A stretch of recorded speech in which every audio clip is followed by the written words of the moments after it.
Hello everyone, hope you're all having a wonderful day. Today I'm going to be showing you guys what I think is personally the best build for farming up as much XP as fast and as quick as possible. So you can level up those prisms without breaking a sweat, baby. So if you want to farm a bucket ton of XP all while sitting back and just kicking your feet up while status effects do the rest of the work, then this is probably going to be the build for you. So for this particular build, we are going to be utilizing the Ritualist and the Challenger archetype just to try and get the most out of our status effect and also our explosive damage with, spoiler alert, the Energized Net Coil. Yep, nothing has changed. Energized Net Coil is still an absolute monster in the current state that the game is in. I did use this exact setup in my hardcore run recently, and I'm using it again, baby, to bulldoze my way through the new DLC and everything Boss Rush has to offer. And it still works phenomenal. It is such a great setup, such a great build. They may have nerfed some of the other meta items I've definitely spoken about on the channel before, but they haven't touched Ritualist Prime Perk or the Energized Net Coil, so we're still eating good, fellas, for now. So what makes this build so enjoyable to use? Well, I think if anyone's watched my videos for long enough, you're always going to know what the first point is. It's going to be damage, and yes, we're taking a shit ton of it. So we have some fantastic damage up there with some of the best damage in the game. I mean, status effects have always been strong inside Remnant, but pairing those status effects up with Energized Net Coil is enough to make just about every enemy in the game shit its pants when you come rolling through with this bad boy. Not even Zeus himself could withstand the almighty force that is the goddamn Energized Net Coil. So yeah, we are working with loads of damage. So point number 2, this build actually has some really good diversity. So if there's anything that doesn't tickle your pickle, you can easily switch out anything to suit your playstyle. Which is what I like about this build so much, is you're just never really faced with any challenge that you can't overcome by just going back into the menu screen and switching a couple weapons and mods around. It's just that simple. So we do have loads of options. You're not really just locked into what I am taking, which I think is great. And point number 3 is we actually have some really decent mod generation. Since we are prioritizing using our mods to help us get status effects on a target, we're going to need some mod generation, and this build does have loads of it. So you shouldn't have any of those instances where you got downtime waiting for your mods to come back and you're just losing out on DPS. You should not have that problem with this setup. And of course, the last point, is this build fun to play? Of course it friggin' is. Of course this build is fun to play, otherwise I wouldn't be making this video. This build hits harder than friggin' Mike Tyson's right hook. And you're going to have absolutely no trouble bulldozing through Apocalypse Boss Rush or any Apocalypse difficulty for that matter. Alright, enough of my intro bullshit. Let's actually move on to what we're taking in this particular setup. Alright, so I did obviously mention in the start that we are taking Ritualist and we are taking Challenger. For the skills, I am using Eruption and we are using Rampage. You could use Miasma if you want. Just be wary that they did kind of nerf Miasma. The line of sight is not as strong as what it used to be. Before it could go through pillars and through walls. It doesn't do any of that anymore. I don't want it going through walls, but when you're standing behind a pillar and the enemy is just on the other side and you use it, it doesn't hit them. Same happens with Eruption, so be wary of that. There's plenty of instances I've seen where Eruption just doesn't hit the enemy, and it's because like a tiny little tree is between me and them. So just be wary of that. It kind of sucks, but I think they are changing that. And the only reason we're taking Rampage, you could take Juggernaut for the movement speed and the extra defense if you wanted to. I mean, you could use War Stomp if you wanted to. And then the main reason we're taking Rampage is for the fire rate, the reload speed, and also the movement speed. Just helps getting through those boss rushes much quicker. That's why I said Juggernaut would also be good, because you're also getting that movement speed. For the armor, I've got the Technician helmet, I've got the Technician body plate, I've got the Fatia locomotor, and also the nano plated hands. This is just to give us the most amount of armor per weight ratio that our Challenger trait card allows us to wear. Then for the heart, I have got the Quilted Heart. You can feel free to use whatever you want. Again, I just like the Quilted Heart because it just helps getting through those boss rushes quicker. The fact that you get infinite stab for 20 seconds. For the weapons, I am using the Sparkfire shotgun. Obviously, this is like arguably one of my favorite weapons in the game. Arguably one of the strongest weapons in the game too. I think there's a good reason why they haven't added any other elemental weapons in the game, and I think we have the Sparkfire shotgun to blame for that. So Sparkfire shotgun, you're obviously going to shoot the enemies and it is going to leave the burning dot on them. Very strong gun. I do have the Scrap Shot mod. Here, this is going to fire a canister of caltrops over an area of 6 meters, so, you know, decent coverage. It is going to apply slow, which is huge, and bleeding. And this bleeding is the main source of our energized net coil like damage.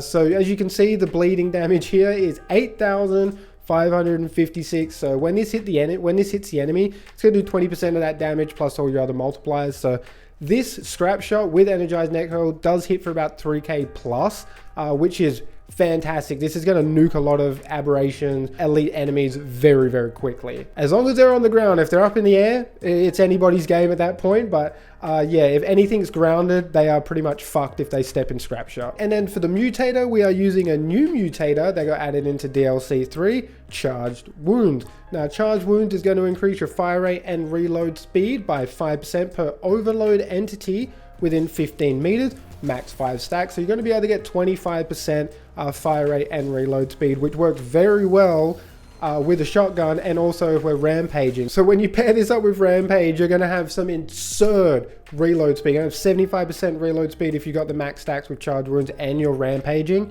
or going berserk, I should say. And then you're also going to have about 40-50% extra fire rate. So you're going to be absolutely blasting the rounds out of the Sparkfire shotgun very quickly and reloading very quickly as well. Because let's be honest, no one wants to sit there and try and reload a shotgun for half an hour, all right? We want to have good reload speed, good fire rate, and the shotgun go bang bang. Now for my melee weapon, I do have the Huntress Spear. Now the Huntress Spear is, I really like the Huntress Spear now that they have, you know, buffed it and changed it a little bit. It is nice to have another option over the Krell Axe, and it is good to have an option to apply corrosive, since corrosion does increase our overall damage by 10%. I have put Stormbringer mutator here. This, when you level this up to level 10, charge melee attacks lower enemy resistance to all status effect by 10%, basically giving us a plus 10% increase to our status effect damage. And then for the sidearm, it's everybody's favorite. I know everybody friggin' loves seeing this weapon in every single build, but here it is again, the Nebula.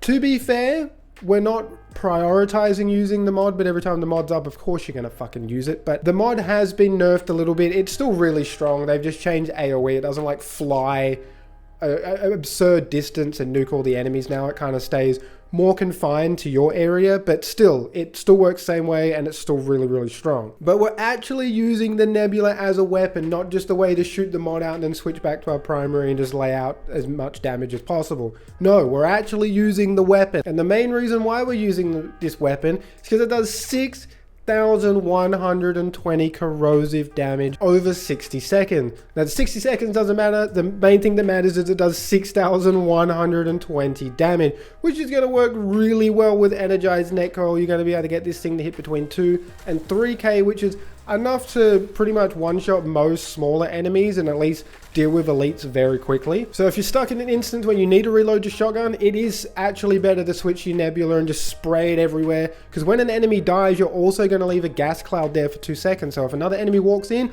boom, there goes energized net coil, they're gone. It's just a pretty good overall weapon when you do pair it up with energized net coil. If you really just are sick and tired of seeing Nebula, you absolutely don't want to touch it, you're sick of using it, use the Hellfire. I haven't actually got it to plus 10, I probably should do that. But Hellfire does do about the same damage. I think when it's plus 10, it probably will do about the same damage as the Nebula as well. If you are really sick and tired of using the Nebula, you can switch over to the Hellfire if you want to, and it pretty much does the exact same job. For some alternatives as well, if there's a boss that's got a really easy to hit weak spot, I do like using the Corrupted Nebula to try and get some quicker boss kills.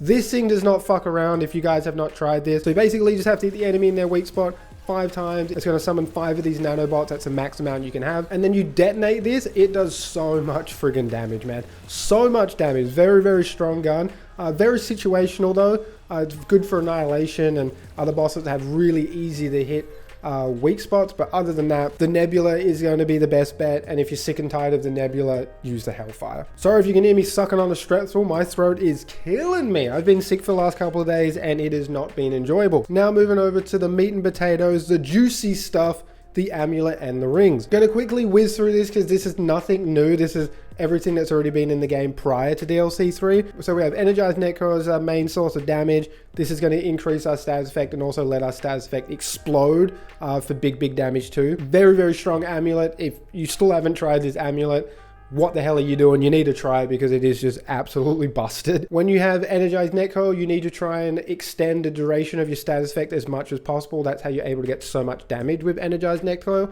So the way we do this is with Timekeeper's Jewel, increase the duration of all status effects. And we're also using the Shadow of Misery to further increase our status effect damage too. Burden of Destroyer, because it's an all damage increase, which works really well with our status effects. And I think this might be the first build I've used this ring, but we've got the Ahane Crystal, which you do get from completing Yeisha on hardcore difficulty.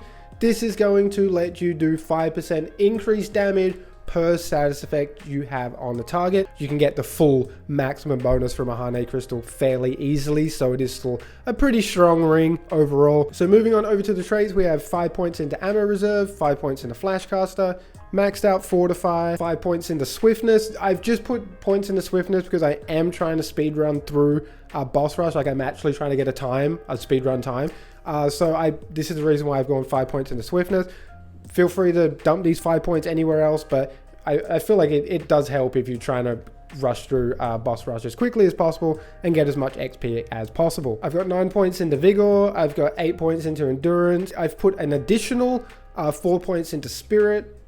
I've put an additional 3 points into Expertise. I've maxed out Bark Skin to give us damage reduction. We've got 6 points into Chakra because I do want our mods lasting for as long as possible. I got 5 points into Handling because the Nebula and also the Sparkfire Shotgun just have big circles. It's just nice to make that reticle just a little bit smaller, have a bit more accuracy. Max out Siphoner, and I've put 5 points into the new trait, Insight, which basically is Archon's prime perk. You just generate mod power per second, which is huge. This is actually a really good trait. It's going to stop you maybe needing to run Archon as much if you want to try to do a mod build. I think you're still going to have to run Archon if you want to do a mod build, but this might actually change that up a little bit. So that is really cool to see. This does seem like it could be a really good trait moving forward. Now moving on over to the most beloved system in the game, the Fragment and the Prism. This sucks more than anything that has ever sucked before. So I don't even have a legendary fragment here. The one that would be really good for this build would probably Jack of all trades or anything that works with explosive damage just to further increase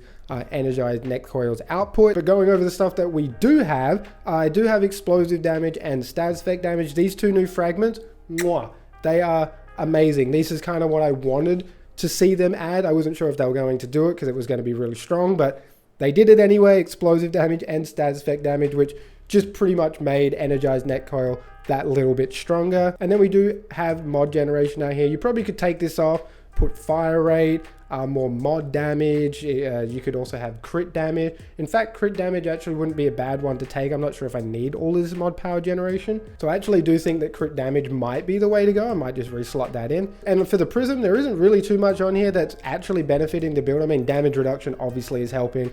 Mod power generation, I feel like a mod generation is pretty good, but I suppose that does help. Otherwise, maybe you would have to take the mythic mod generation in your fragments. The explosive damage, yeah, that's obviously going to help Energize Net Coil by 6.2%. And then we've got mod crit chance, but ideally for this particular setup, you'd probably want status effect damage. I just couldn't get it, and I had a screen with nothing that I had on there.